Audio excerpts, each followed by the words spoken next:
இன்னைக்கு ஒரு உண்மையை சொல்றேங்க, ஒரு உண்மையை சொல்றேன். எதற்காக எனக்கும் அதிமுகவுடைய தலைவர்களுக்கும் சண்டை? இதெல்லாம் தனிப்பட்ட வாக்கியால் பிரச்சனையா? மேடையில் நிறைய தலைவர்கள் இருக்கிறாங்க, அதிமுகவோடு கூட்டணி வேண்டும் என்று சொல்லக்கூடிய தலைவர்கள். எனக்கும் அதிமுகவுக்கும் வாக்கியால் பிரச்சனையா? நம்முடைய கூட்டணியில் இருக்கக்கூடிய தலைவர் எடப்பாடி பழனிசாமி அவர்களை தொலைபேசி மூலமா கூப்பிடுறாங்க. 2019 வாரணாசியில மோடி அவர்கள் வேட்புமனு தாக்கல் செய்ய போறாங்க. எல்லா முதலமைச்சர்களும் கூட்டணி கட்சியினுடைய முதலமைச்சர்களும் அங்க போறாங்க, நீங்களும் வாங்க நான் போலாம்.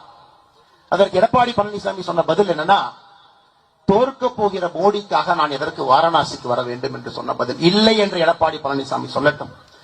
என்னுடைய தலைவனை பற்றி எப்படி எடப்பாடி பழனிசாமி என்று பேசினாரோ, மானமுள்ள அண்ணாமலை அன்றிலிருந்து கூட்டணி கட்சி தலைவராக எடப்பாடி பழனிசாமி எப்பொழுதும் நான் ஏற்றுக்கொண்டது கிடையாது, எப்பொழுதும் ஏற்றுக்கொண்டது கிடையாது.